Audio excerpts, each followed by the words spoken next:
Hey ladies, are you feeling overwhelmed by hormonal changes? Well, you're definitely not alone. There are more than 1,000 hormone disruptors living in our environment right now. It's in your food, your water, the air you breathe, the clothes you wear, your skincare products. They all mess with your hormones. Then there's the natural hormone changes your body goes through, premenopause, menopause. And while it's a natural process, it doesn't mean you have to suffer through it. The good news is you don't have to suffer through it anymore because now you have Hormone Harmony, a formula made only with herbal ingredients that are shown to reduce hormonal symptoms in women of all ages. Hormone Harmony is not just a hormone supporting supplement, it's become a phenomenon. Women can't stop talking about it on social media. A bottle of Hormone Harmony is sold every 24 seconds. And the biggest benefit? Well, my wife says it makes her feel like her own self again. And that's what women mention over and over in the reviews. And there are over 30,000 reviews for Hormone Harmony. And for a limited time, you can get 15% off your entire first order at happymammoth.com. Just use code RLRC at checkout. That's happymammoth.com and use code RLRC for 15% off today. That's happymammoth.com and use code RLRC. Hey y'all, let me tell you about Gobble. All Gobble meal kits are pre-prepped. That means less work for you and less waste in your kitchen.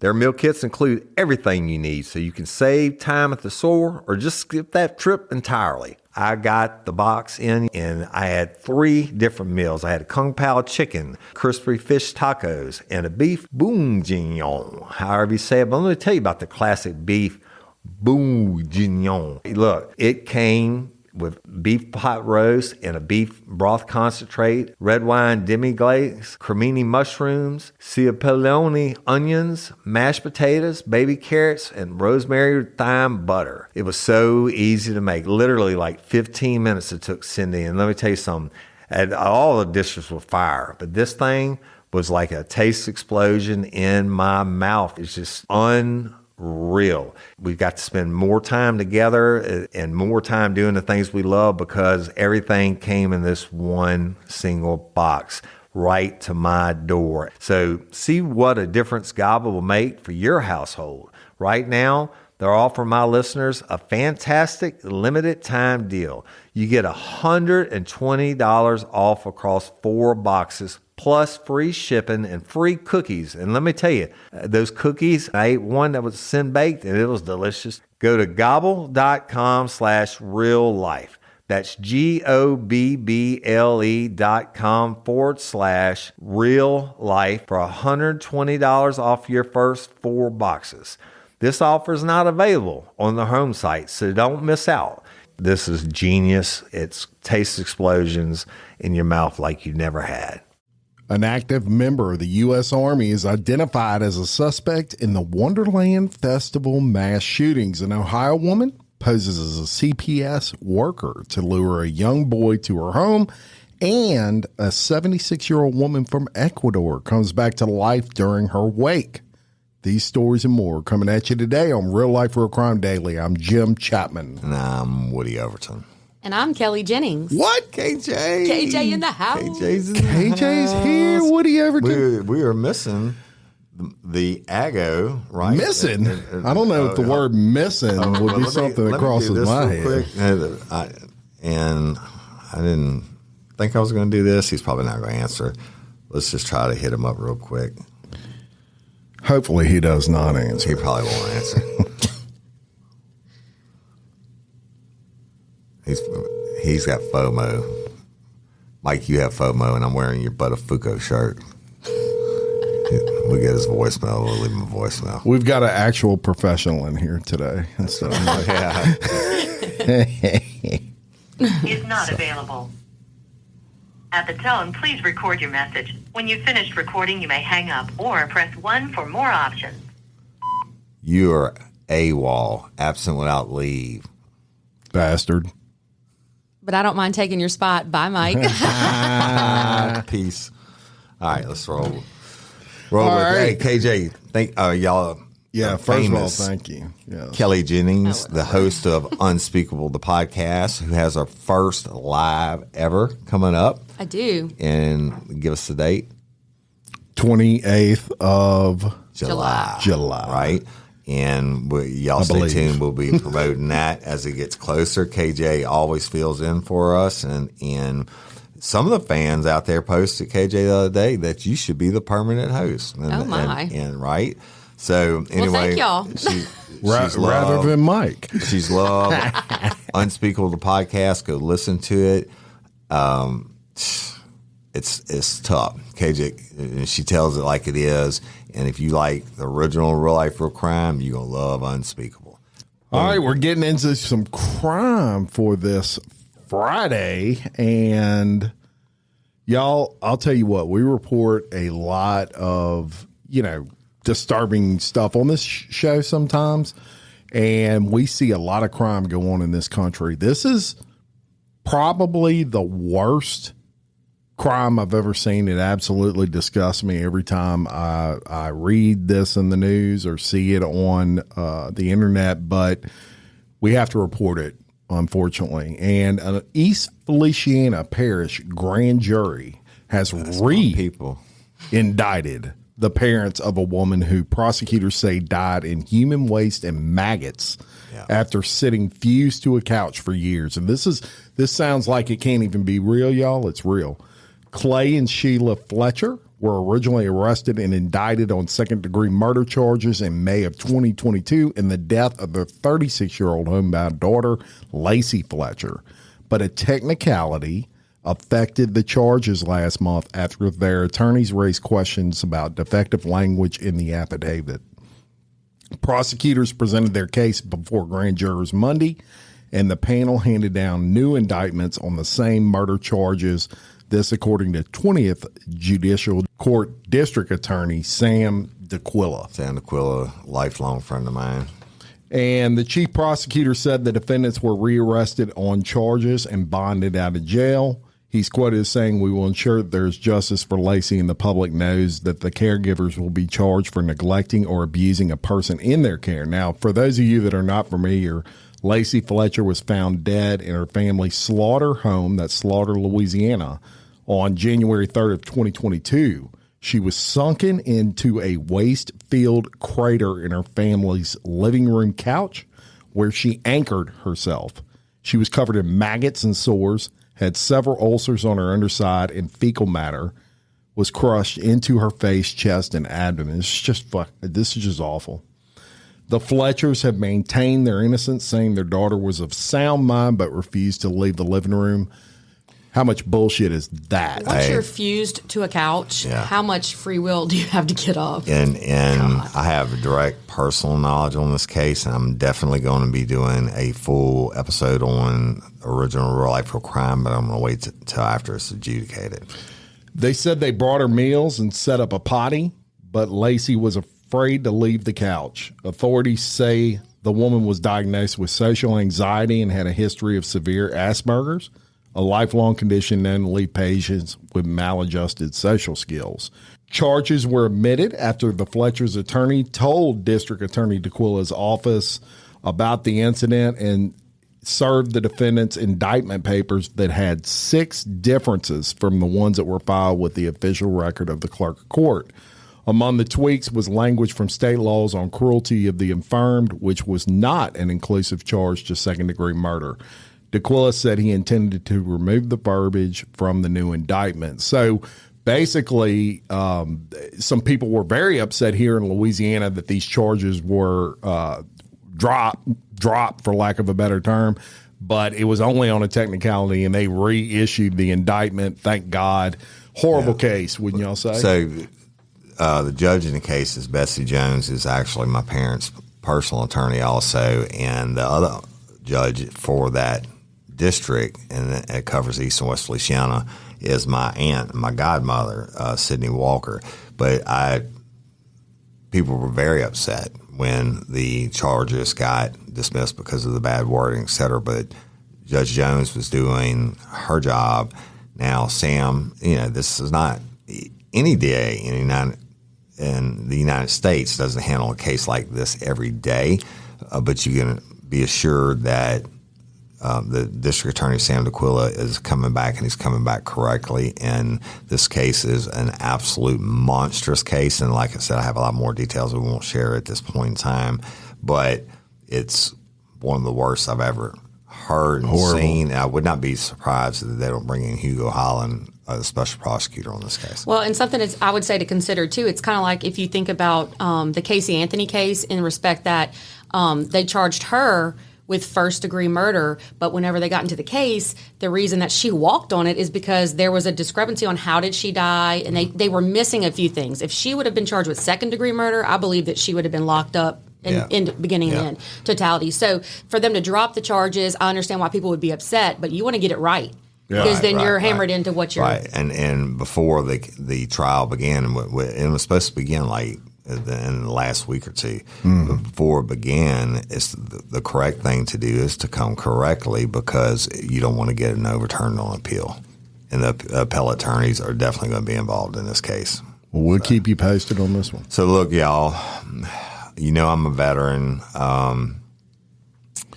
This next case is I'm U.S. Army veteran, and this next case I'll tell you about. Officials have identified the suspect and victims in a shooting that occurred during the Beyond Wonderland Electronic Dance Festival over the weekend. On Saturday, June 17th at approximately 8:20 p.m., deputies responded to a campground near the Gorge Amphitheater to a report of shots fired. Foreman said the shooting took place in the campground, and then the suspect allegedly walked away and started shooting randomly into the crowd until police eventually arrested him. Officials said when authorities arrived at the scene, they located two unresponsive women suffering from apparent gunshot wounds. And according to Crete, the women later identified as 29-year-old Brandy Escamilla and 26-year-old Jocelyn Ruiz were pronounced dead at the scene. Both were from California, but had recently moved to Seattle and were engaged to be married. The women were walking through the campground when the suspect, identified as active U.S. Army member 26-year-old James Kelly, allegedly then shot them. Witnesses reportedly saw the ladies helping the domestic violence victim who was with the gunman at the time. They were being good Samaritans and stepped in to protect the victim of the domestic violence, and then Jocelyn was shot in the torso and Brandy was shot in the head, and they think it was in retaliation for them trying to assist the victim. Another victim, 31-year-old Andrew J. Cadra, a.k.a. August Morningstar of Eugene, Oregon, was reportedly shot once in the shoulder and was transported to the hospital for treatment. He's in stable condition. And 61-year-old Lori Williams, a crowd management service worker for the festival, was shot while responding to the scene in a UTV. A bullet went through the windshield, hitting her in the face, causing bruises and lacerations. She was treated and released at the scene. A fifth victim, 20-year-old Lily A. Luxich, reportedly attended the festival with the shooting suspect and suffered 2 gunshot wounds to her lower extremities. Sheriff's office said she was transported to the Samaritan Hospital, treated and released. Officials located Kelly in that field near the campground. Moses Lake Police Department Detective Salazar fired his duty weapon at Kelly, striking him one time before the officers took Kelly into custody, and he was booked into jail after he was released from the hospital. Man, another one of these mass, and everybody's got a gun, right? And no respect for human life. That's 5 people shot. Yeah, I mean, electronic dance festival. I'm sure everybody was there to roll and have a good time, and they weren't expected. They weren't expected to. I mean, who listens to electronic music without got to let some light sticks. Woody got some light sticks probably somewhere in his house. Necklaces and the bracelets. All kinds of stuff. Let's get weird. And blow pops and everything else. Blow pops, pacifiers. But not making a light of these victims is a horrible case. Absolutely not. And being in the U.S. Army, that dude's got double charges, y'all. He's going to get prosecuted by the military and then by the civilian authorities at some point. And something like that, you're looking at the death penalty. Yeah, he said. I mean, and you should, as you should. Military, I agree, and the military has much stricter prosecution And you're right. I would expect he will not only go to Leavenworth, he'll be on death row for military. I'm just curious too. How did he get the weapon in? Was it an open air place where they weren't doing any? They said it was like an open park. Yeah. Amphitheater. Yeah. And why'd you bring it to hurt people? Get out of here. Yeah. So in Idaho, a family was murdered on Father's Day after a man exposed himself to the neighbor's daughter. Yeah. So an Idaho man is accused of entering his neighbor's house on Father's Day and executing 4 people inside, including a child, after one of the neighbors exposed himself to the suspect's wife and juvenile daughters. So Major John Kaler, a 31-year-old father from Kellogg, is facing 4 counts of first-degree murder and a felony burglary charge after police say he told them he, quote-unquote, snapped in an escalating argument with his neighbors. Police say the violence began when he allegedly gunned down Kenna Guardapi, 41 years old, and her husband Kenneth, who was 65, on their back porch, killing each with a .45 caliber gunshot wound to the right temple. If that's not an execution, It is, right? Good Lord. They were the grandparents of Devin Smith, who was 18, who allegedly exposed himself to Kaler's wife and daughters last week through a window. Detectives found Smith dead on his knees in a bedroom inside with a gunshot wound to the head. In between the kitchen and living room, they also found a 16-year-old boy whose name was redacted from the court documents because he was a juvenile, with a point-blank gunshot wound to his right temple. Oh, my God. Kaler stated he was suspicious and concerned for his children as one of the victims, Devin Smith, had been acting suspicious, watching his kids, and conducted acts of nudity in front of his children. Kaler referred to Devin Smith as a pedophile. He confronted the Guardapis with his concerns about Smith and felt that they were just not taking it, the situation seriously. Right. Kaler said that he snapped, lost it, and did something about it. Kaler then indicated he wanted an attorney, and the interview concluded. Smith allegedly exposed himself to Kaylee Kaler, Major John's wife, and their daughters. Then an argument broke out between the Guardapis and the Kalers on Sunday, which was Father's Day. Kaylee Kaler appeared concerned that there would be no consequences for Smith from police nor his grandparents, and that's when the violence broke out.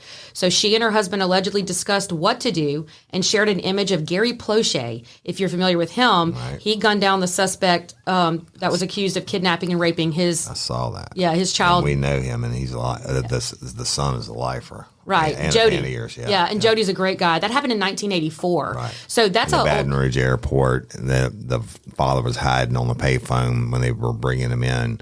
Right. I believe it was his karate instructor or something. Yes. They were bringing him in. He turned around off the phone and he Southern Justice. Yeah. So Kaler could face the death penalty if convicted. He was being held without bond and is due back in court July 3rd. And anybody deserves the death penalty is that piece of shit. Yeah.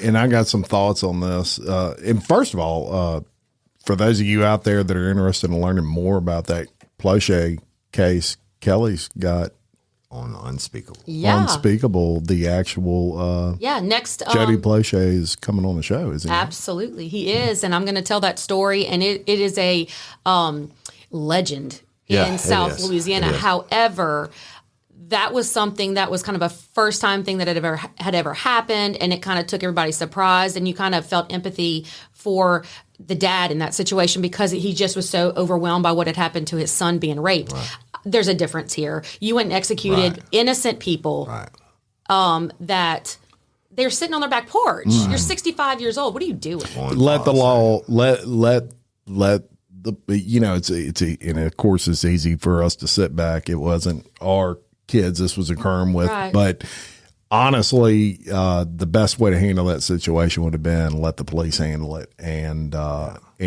because you do nobody any good, including your own family, if you're in jail for the rest of your life. And the word allegedly, we don't even know if he really did it. Yeah, well, assuming that's a press thing, and a lot of times I leave it out when I'm reporting on mine. But the victim being on his knees. With that's execution style. And he probably got down praying, saying, please don't do this to me. On Father's Day, huh? Yeah. I have to look up stats on domestic violence and murders on Father's Day because evidently it's a lot higher than I thought it was. The shitty situations that happen. Yeah, no doubt. This podcast is brought to you by Square. When you run a restaurant, nobody cares how good you were yesterday. From walk-ins to takeout, payroll to profit margins, the only thing that's consistent is the inconsistency. That's why with Square, you get reliable restaurant technology that helps you stay a step ahead, no matter what the future cooks up. Square's restaurant tools are designed to keep your orders flowing and business growing. Start with what you need today and adjust as you go. Visit square.com/audiology and get 20% off your first hardware device with code AUDIO20 at checkout. Federal prosecutors have charged a 35-year-old man and his 36-year-old wife with carjacking the woman's ex-husband, killing him, and disposing of the body in a sophisticated scheme involving multiple burner phones.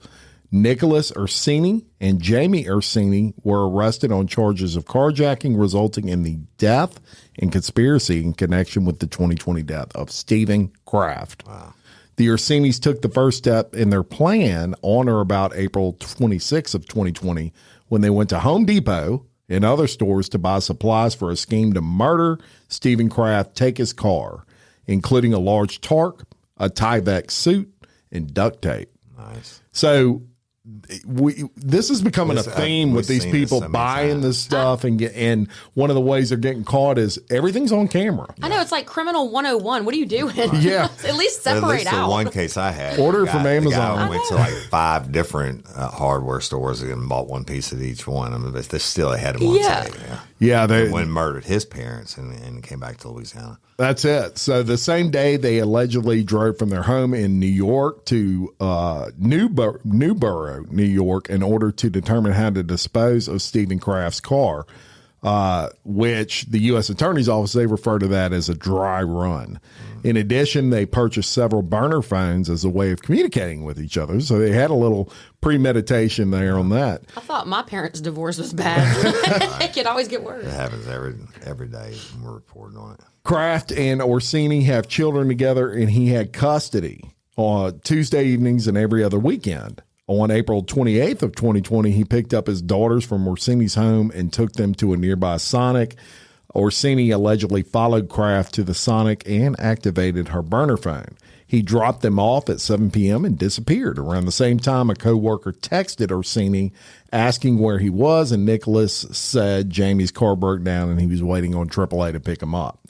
Nicholas Orsini then drove Kraft's Camry to Newborough and abandoned it.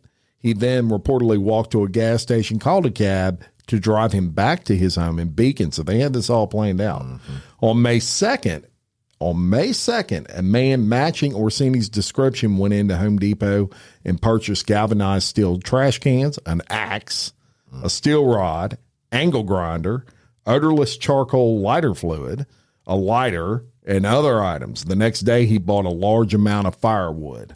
The items are equipment that can be used to chop up and burn a body. Kraft's remains have not been found. Now, the Orsinis could face up to life in prison or the death penalty if convicted of carjacking resulting in death, and up to 5 years for conspiring.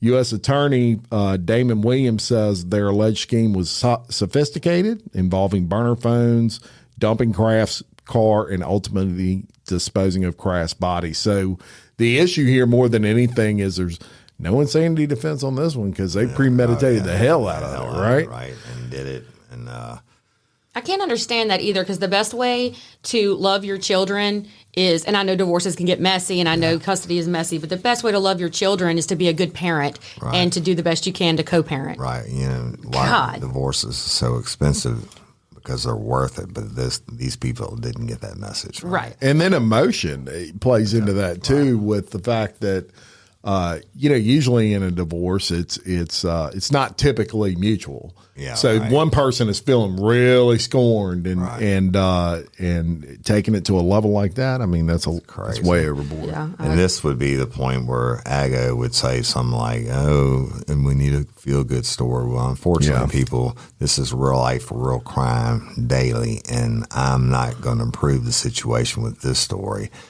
On Friday, June 16th at 1:11 p.m., 30-year-old Laura Legg contacted the Norwalk Police Department and said her toddler found a firearm and accidentally shot her.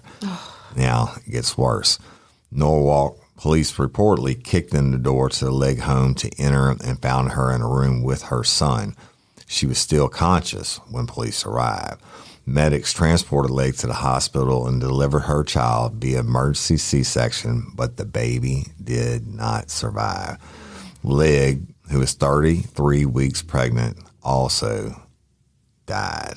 Legg was shot in the back with a 9mm gun that police found at the home.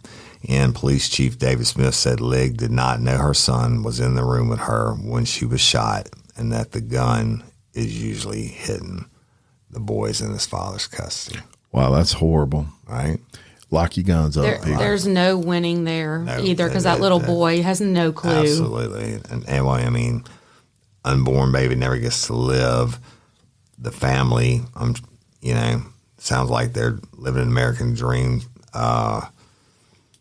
Totally 30 years avoidable old, have accident. one kid, another one on the way, and I think, a lot of people hide their weapons underneath their mattresses kind of a thing. You've got to put them up. And I'm not victim blaming here. I have no clue, everything that happened. But y'all put your guns up. Have your kids stand on a chair and then see how the highest place is they can reach and put it higher. yeah, It's just good. It's crazy. That's awful. Absolutely. And it happens more than you think. I mean, a lot of times people don't get shot, but a kid will just walk in the living room with a pistol.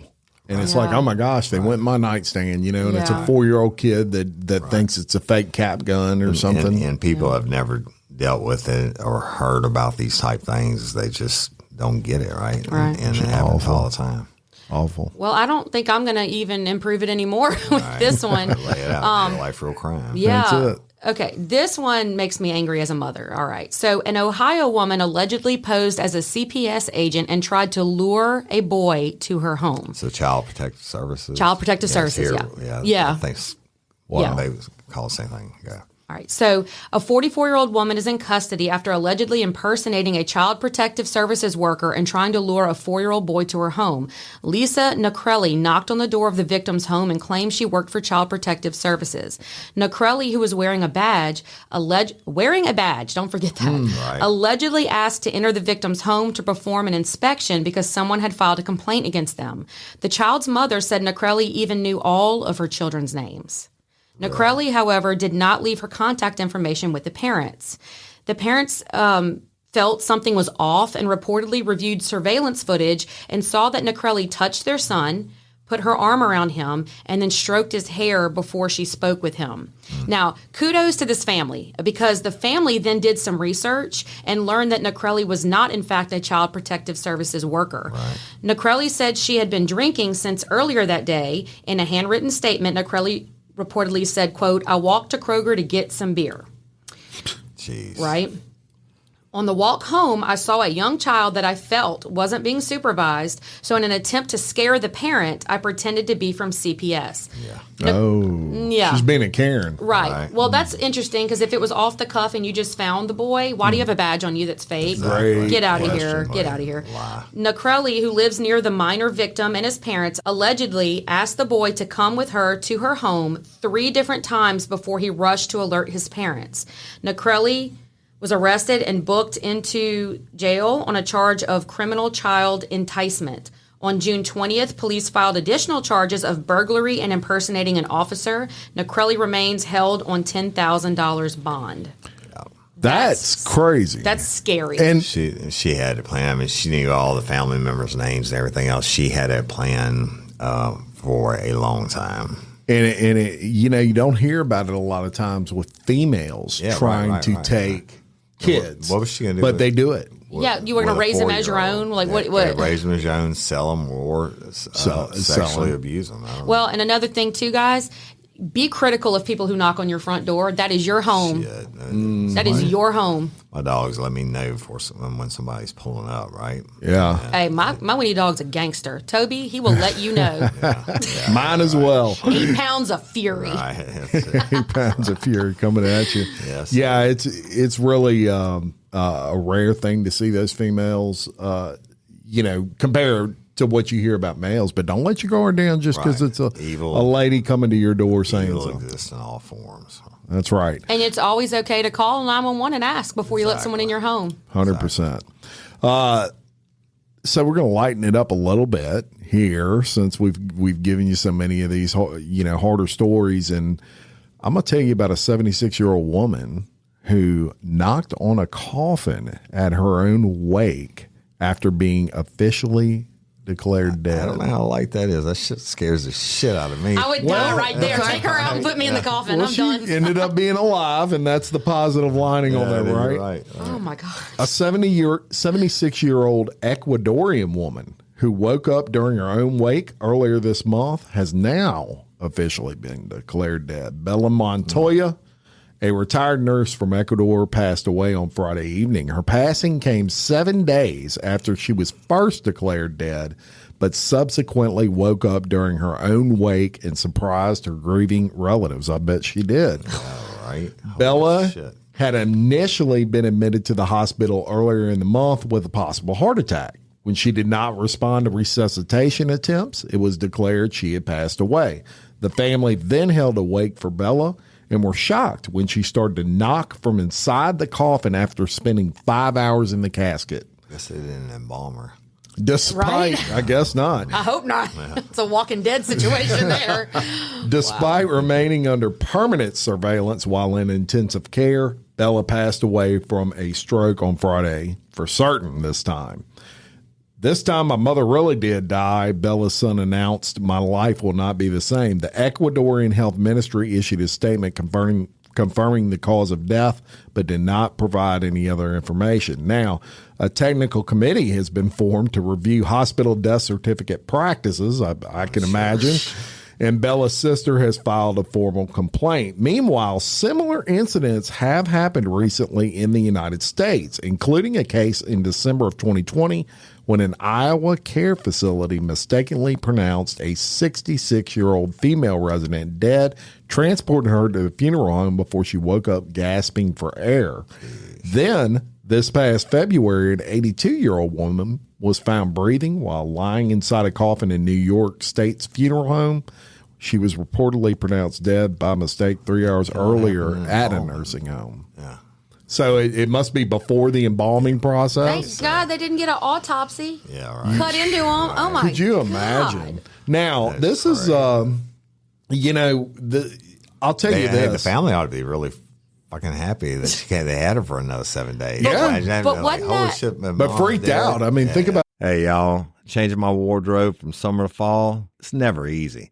Luckily, Quince offers timeless and high-quality items I adore. Ensure my wardrobe stays fresh and I don't blow my budget. And there's nothing easier than going to Quince and choosing these high-quality items, like cashmere sweaters from $50, pants for every occasion, washable silk tops, and so much more. The best part? All Quince items are priced 50 to 80% less than similar brands.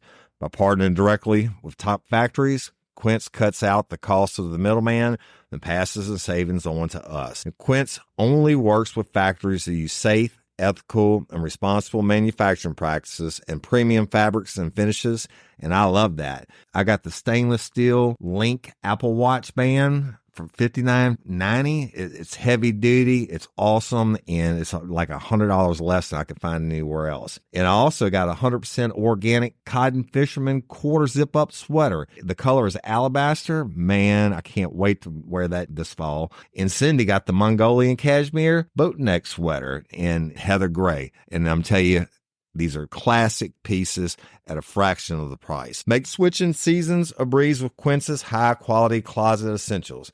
Go to quince.com/RLRC for free shipping on your order and 365-day returns.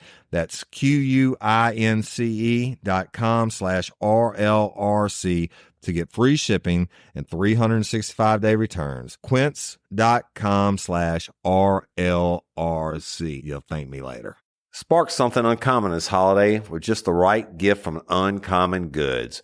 The busy holiday season is here, and Uncommon Goods makes it less stressful with incredible hand-picked gifts for everyone on your list, all in one spot.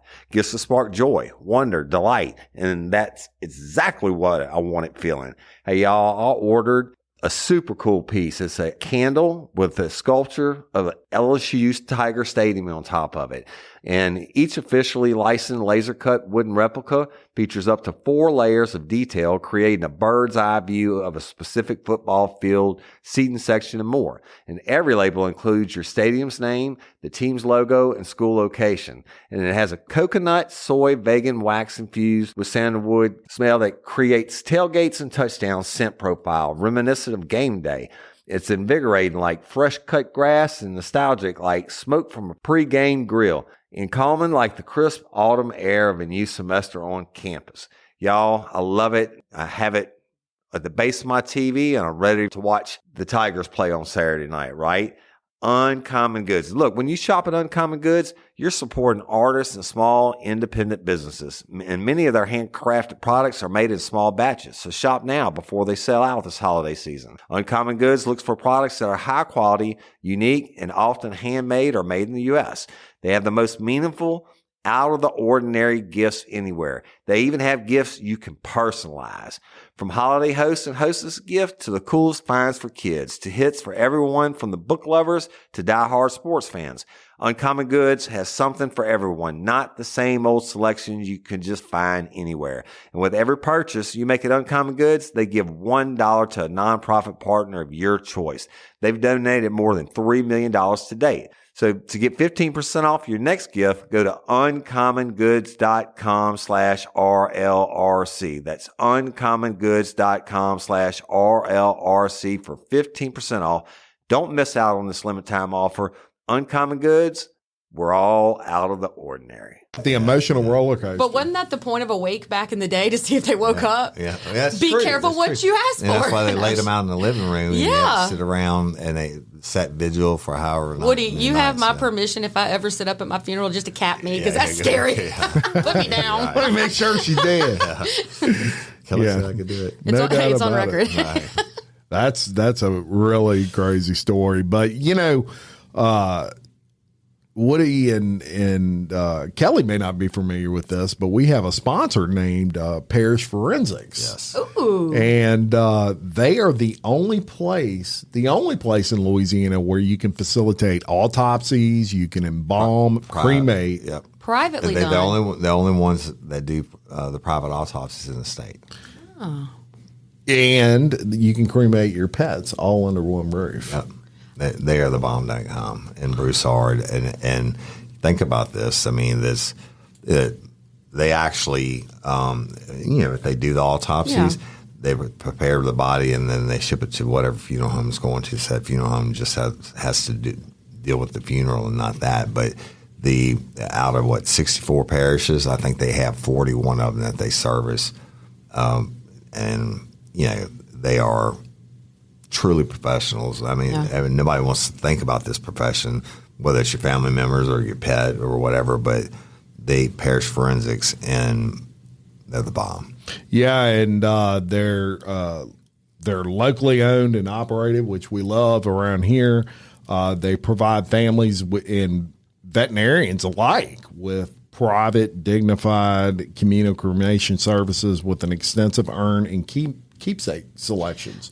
So you can cremate your pet and they you can select the urn and all that. That's a big deal right now. A lot of people my are doing that. father-in-law's in an urn in my living room. Harley Davidson urn. Nice. There you go. I know this is kind of weird, but I read and saw where they could actually take your ashes and turn them into a diamond. So I want my 3 girls to, and this is also on record. I hope I don't die, y'all. But I want my girls to all get a diamond that's a piece of me. Yeah, that'd be cool. Yeah. Well, they're located, if anyone's interested, in Broussard, right outside of Lafayette, underneath the big flag, Louisiana. That's right. They're underneath that big flag. And if you're a resident of Louisiana, call them. And you can reach them at 1-800-CREMATE, which is 1-800-273-6283, or 1-800-FUNERAL.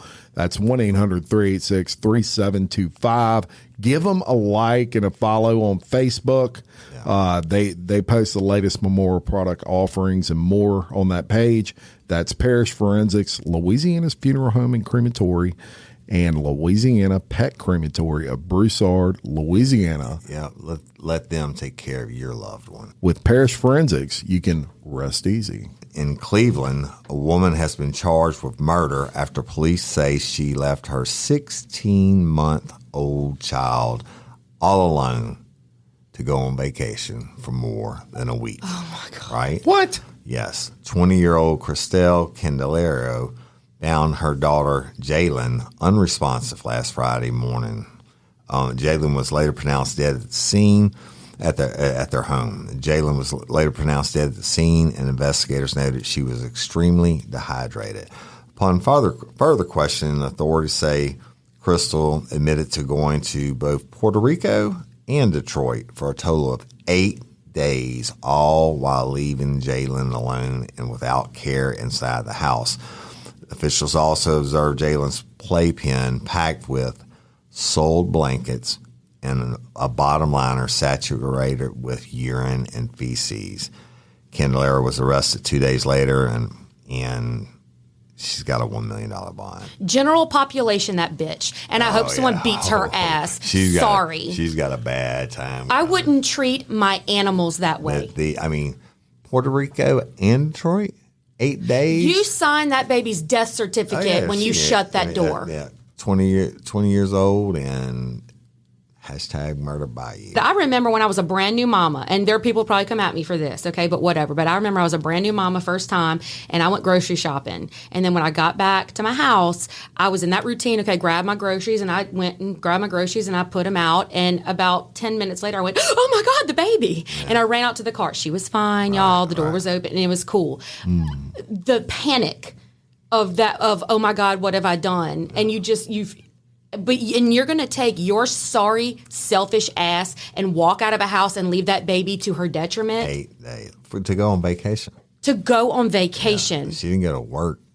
Yeah. You don't want the child? Say something. Give her away. Knock on someone's door and say, hey, I found this kid, and walk off. Don't do that. Oh, my God. Unconscionable. I hope she enjoyed her vacation, because now she's going to Lond, L-O-N-D, the land of no dicks. And I hope she got plenty of dick on vacation while her baby died.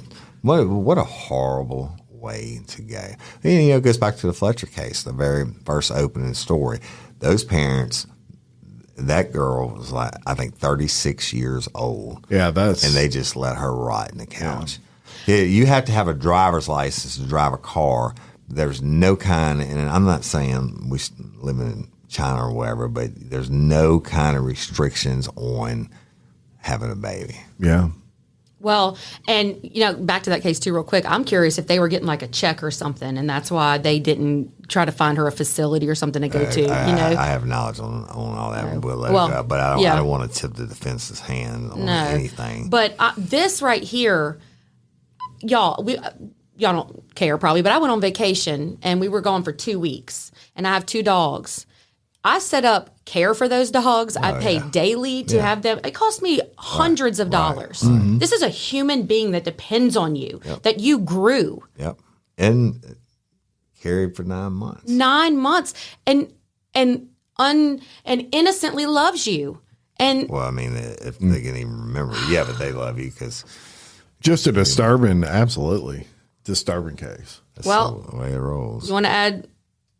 We got something about poo in this this series, because here's another one. Everybody poops. Everyone does poop, except me. I don't.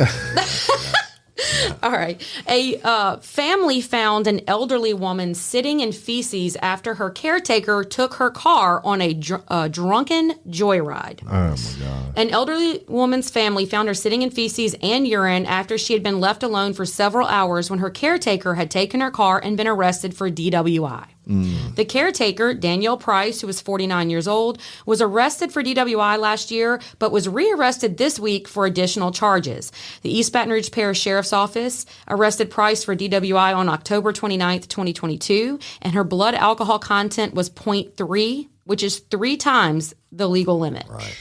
Which means, were you drunk while you're trying to take care of this old lady too? Yeah. Deputies later found that Price had been hired to take care of an 87-year-old woman and was only authorized to use the woman's vehicle to go grocery shopping and provide other basic needs for round-the-clock care.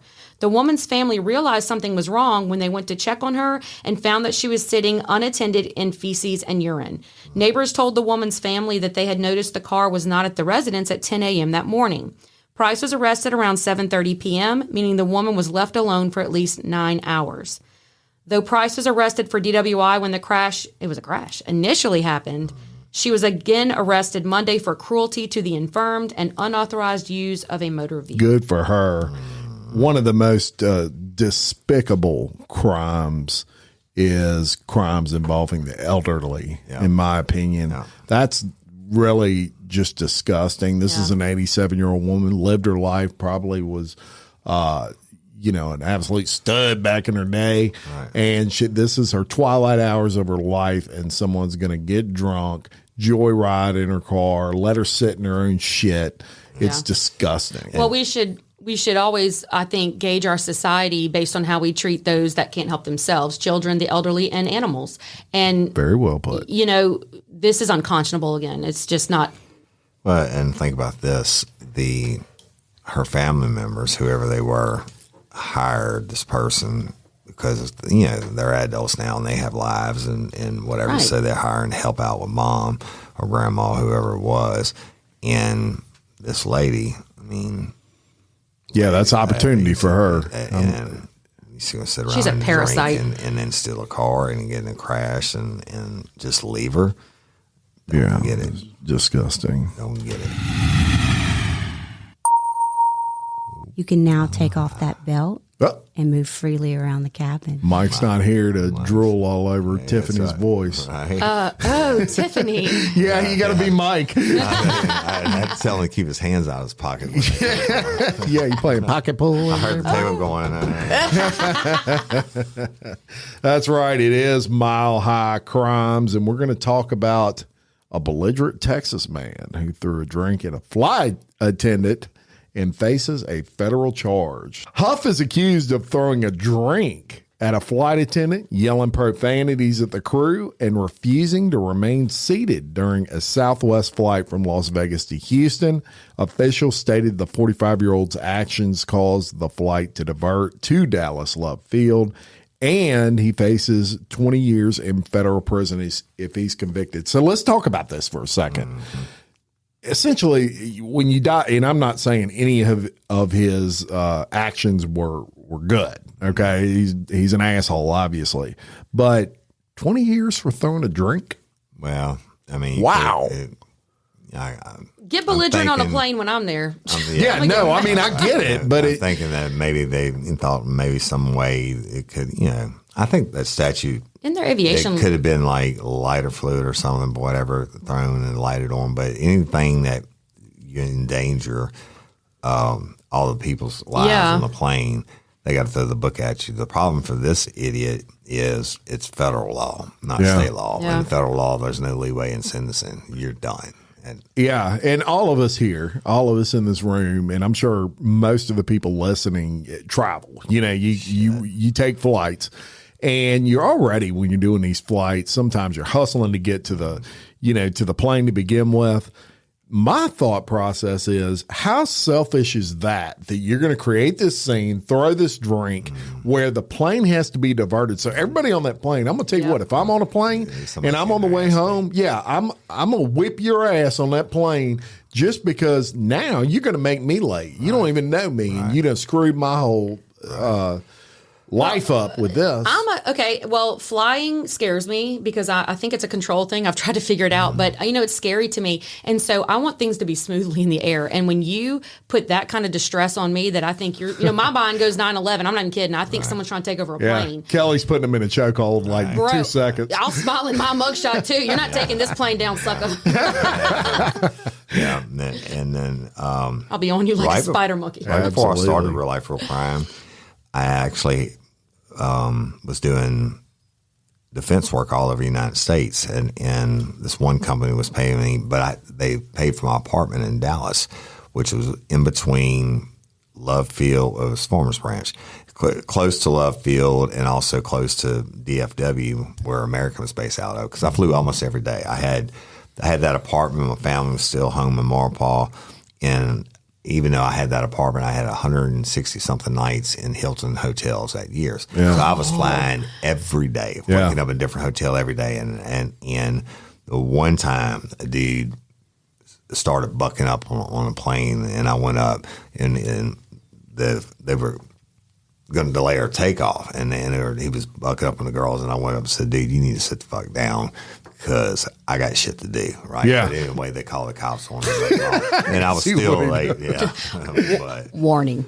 Each flight with Woody Overton may contain acts of violence. That's awesome. But, it's going to happen just like in every other segment in life, and that's why we have Mile High. And started the Mile High segment is because it's such It's prevalent.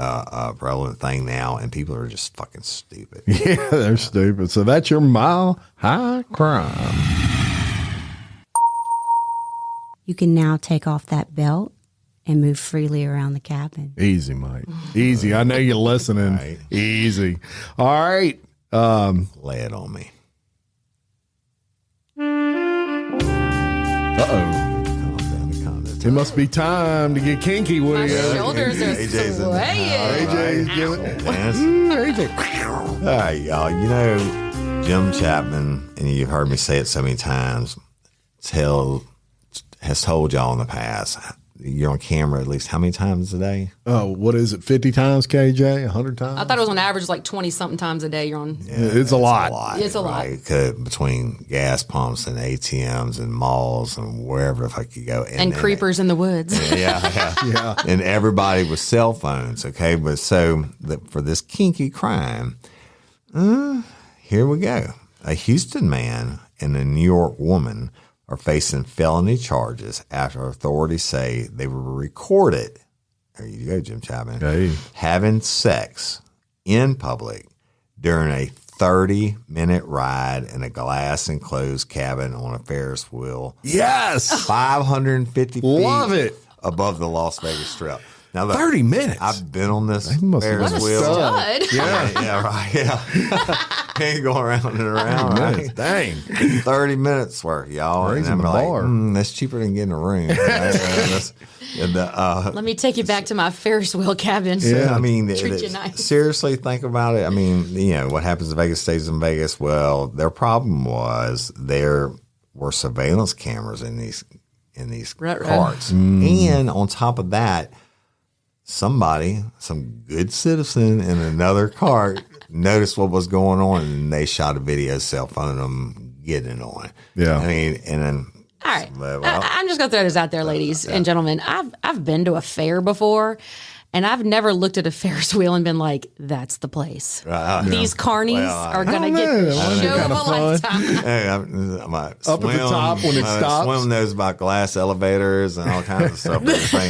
It's just never on a Ferris wheel. But check this out, y'all. During that, when the surveillance cameras called them, they must have some kind of speaker system, intercom system. While they're doing it, the security gets on with them and tells them to stop. Hey, stop. Stop. Let me see your hands. I'm pretty sure if I'd been a security officer, I would have let him go. I told him right before it stopped to get to the bottom, like, stop. You got to stop. You're getting in trouble. Slow your pace down, boy. They told him to stop. They didn't stop. They kept on doing it. That's like when I walked into the prison that that's what I time. was thinking about. And the dude had the guy bent over and he was wearing let it me out. catch it. He said, and I said, "You're under arrest." He said, "Sarge, I know I'm going to the hole anyway. I'm gonna get this nut there. Let me out." So anyway, they got arrested, y'all. The images haven't been made public, and that's your kinky crimes for Friday. Wow, that was a good one. Yeah, Ferris wheel sex. It's a Swiss cheese thing that's getting a huge response. Yeah. including Agovino putting the thing with a hole in it. He held up. Wishes his whole. He wishes he and he the hole said, that big. "Now I get it." It's so stupid. Uh-oh. Banjo time. Dumb criminals. Where you at, Ago? Where you at, can't Ago? handle We about to show you how to really do a dumb Jay's going criminal. to show you how to handle the dumb criminals. Kelly Jennings. This is how you do it, dummies. So I, first of all, would like to say that there is something about having good work ethic. Okay. Absolutely. You've got to have great work ethic. And if showing up is that, then this man takes the cake. But the problem is a man showed up for work at his Sam's Club job right here, the great state of Baton, in Louisiana. But the problem was that he had just shot his coworker before he showed up to work. So an employee of Sam's Club near Segan Lane in Baton Rouge who shot his coworker Tuesday night has been arrested after he showed up for work on Wednesday. Oh. Yeah. The victim was taken to the hospital in stable condition after the shooting, which happened in a parking lot. Donald Brooks, 20 years old, was arrested on account of attempted second-degree murder and account of illegal use of a weapon or dangerous instrumentalities. Police believe Brooks hid behind a vehicle and shot the victim multiple times as he approached it. Brooks showed up for work on Wednesday after the shooting. Officials from the sheriff's office said, quote, "We can't explain his psyche for him showing up at work, but we can explain to you is that our officers did show up too." Love that. What's so great about this, they were both employees of the Sam's Club, right? And I just got membership there like 2 weeks ago. Well, be careful. But wait, here's the deal. I'm walking around from a security standpoint looking, it's like a casino. They got 14 million cameras, right? How in the fuck do you work at Sam's Club and you don't know how they have all the cameras in the parking lot? So this cat actually was hiding behind a vehicle waiting on whatever beef he had with his coworker. He comes out and tries to kill him, shoots him multiple times, and then thinks he's getting away with it because he was hiding behind a car. But he'll show up the next day. Hey, I'm gonna go stock these shelves for you. Don't be suspicious. Don't be suspicious. Have you heard that song? What the? That is definitely a dumb criminal. I'm going to tell you what, Kelly, you did a great job on that dumb. That might be the best dumb criminal we've ever had on this show. Look out, Ago. I'm coming for ya. Say banjos. Banjos. Great one. That was awesome. Yeah. And look, Woody's been noticing we've been missing something here at Real Life Real Crime Daily. So we getting a lot of brought it back today. A lot of requests for it. Actually, it's one of my favorite segments. And that is, they stole what? They stole what? They stole what? You don't believe this shit. I think the last time it was condom machine. They blew it up in Germany to try. What the fuck for? Yeah, I've got a better one for you today. All right, lay it on me. How about a 58-foot bridge? That's right. Okay. That's right. A 58-foot bridge was stolen. 58 feet is a How lot. do you steal a Well, we're going to get into that, 3, Kelly.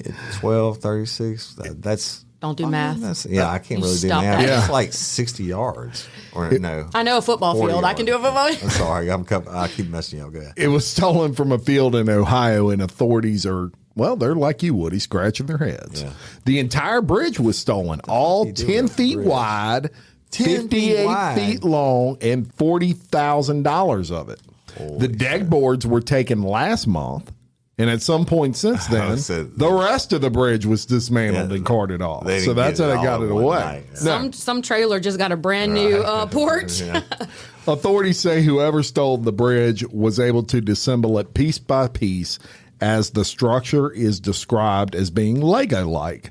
All the thieves had to do was use a socket and ratchet set, undo a few bolts on each side, and then make off with the loot. Now, what would someone do with a 10-foot? I'd put it in several places in my hunting camp over the creeks. Maybe they wanted to build a bridge and get over it. I've been told that before. Well, authorities authorities aren't really sure exactly what they're wanting to do with it, but one thing's for certain: they won't be selling it as scrap. Now, that was my first thought. Yeah.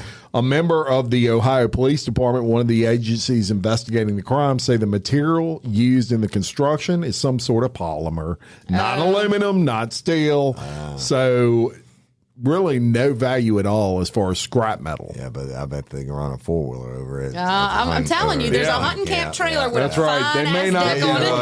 They run a camp with the barbecue pits and all kinds of shit. Yeah. Wait.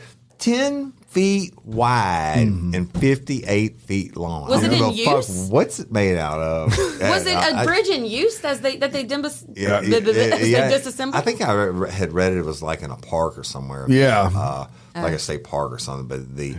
But 10 feet wide, 58 feet long, just the boards alone. Build the camp with it. You could have built a camp with the boards. That's an amazing tree stand.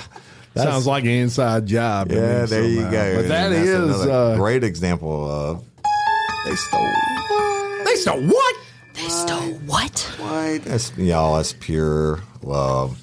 Great episode. Let's talk about a couple things that are really important, y'all. And I'm gonna go out and for the original Real Life Real Crime, where I dropped where's Wesley Dale Morgan, and that's also out of East Louisiana Parish, like our first story was today.